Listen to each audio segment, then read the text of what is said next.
There's always been something refreshing about the Micra. Maybe it's that big smiling face, or maybe it's the fact that it has remained so, well, micro. The latest model being only 3.5 centimeters longer than the original of 1982. The Micra also uses an average of 18% fewer parts than its rivals, meaning it's not only cheaper, but also more environmentally friendly to build. Lindsay, this is like a totally new experience for me. What? Not that I'm being often in the back of a car, but last time I was in the back of a Nissan Micra, I was kind of sitting like this.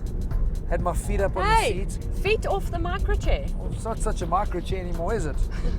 No, True, there's a lot more space. Lindsay, last time I was actually jammed in the back with ENF and Sasha Martin Ingo, and in their driving position, there was no place for me to put my feet.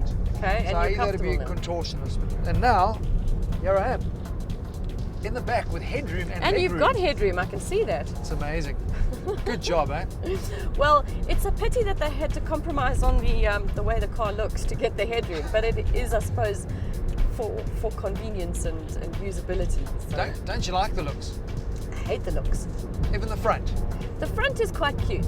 The front has a bit of a cuteness factor, but like you said, the guy I think was pulling an all-nighter and it's just stopped at the back. Yeah, dozed off when it got to the butt side of it. Exactly. But I mean, it's got all the right features to qualify as the ultimate city car, I guess. It does, most primary of which being the steering. I mean, it's fantastic. It's so light, which is not great at high speeds, granted, but you're going to be using this in the city, and it is phenomenal. And it's very easy going around circles, very easy to maneuver, so great for parking. I remember when you said to us we're going to be featuring the Micra, I was like, for what? But I mean, there's obviously, it's not just that they've reworked the Micra, it's a huge step forward for Nissan with the brand. Massive. Obviously going with what they call the new V platform, so 4 factories around the country, around the world that can produce the Micra. And very importantly, I think a lot of guys always whinge that you can't spec your vehicles according to the demands of your particular market. Exactly, and this is their first global car, Yeah, they call it, and it's going to 150 different markets around the world, so it really is a big one for them. Ours is built in the Indian plant in Chennai. Chennai, yeah. Okay. And we're getting 5 different derivatives, 3 engines. 3 1.2 litre, 3-cylinder, in 3 different spec levels, and then you get a 1.5 petrol, which is the one we're driving, and a 1.5 diesel. One thing I must admit, while I was driving, was just how quiet and comfortable the drive actually is. I mean, they've done a lot of work on that, because usually these cars, you expect them to be a little bit, oh my noisy. Word, loud, I can't chat to my mates, and we don't have to raise our voice now at all. No. A lot of that has to do with the partnership with Citroën. I knew you were going to say that. No, seriously. The boomerangs on the roof have nothing to do with Citroën. They're just about wind reduction and noise reduction. But it is quite funny. I mean, they couldn't really say we've got Citroën logo on our roof, so I guess boomerangs will have to do. In terms of spec inside, quite a simple layout, but it really works for me. It's quite fresh and quite funky and not cluttered. Yeah, I think it's good for the market. It's simple, but it's actually quite cute. I mean, they are going for a female market, so it's got the cuteness factor with the round dial here, which looks a bit like an old play game. Yeah. I like this. I mean, you're going to laugh, but I'm going to slide this into position for you. I hate that. That'll Although it's quite comfortable. For me, when you're cruising, it is actually super, super comfortable. It's nice that it's not there as a permanent feature, Yeah. and obviously only on the driving side. Yeah. And then, I mean, look, I shouldn't be commenting on this, but you brought it up saying they're focusing on women. Yeah. That little seat in the passenger side, that little panel that flaps up, Yeah. because girls like to have their handbags on the seat next to them, they always go flying.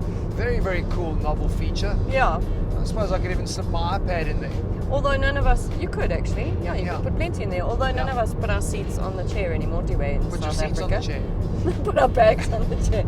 Or sometimes your bag just sits on the seat next to you because he goes with you wherever you go. I thought you were going to do that the other way around, so thanks for saving the female of the species. I suppose the important question now comes down to pricing. That's what's going to determine the success of this. Yeah, I'm a little annoyed that we've got the 1.5 petrol, because I think the big seller for them is going to be in their 1.2 models, starting at 108,000. Yeah. The car we're driving is 143, which puts it in the league of an entry-level Polo, a Swift. Top spec Figo. Top spec And Figo. Vivo. And Vivo. I mean, Figo and Vivo are the ones they highlight as their competitors. So really to compare it to this one, I think it would be a little unfair. I think the 1.2 stands a good chance at starting at 108 if it's anything like this. I mean, Yeah. it's really well spec'd, drives really nicely, does what you need it to do. If you can get past the looks. Yeah, it's just, I mean, and you know, service plans don't seem to be such a big feature because a lot of the manufacturers don't do it. And you know, if you want that extra peace of mind, this is selling it at 4,000 Rand, which doesn't break the bank, but I think it does give you that extra peace of mind as well. But I suppose that's why they can keep the price down. But Exactly, it's a price point. I think it's actually well priced then. I mean, you're right, the entry level is super competitive, and this 1.5, well within what everybody else is asking. Yeah. Not that Micra anymore, eh?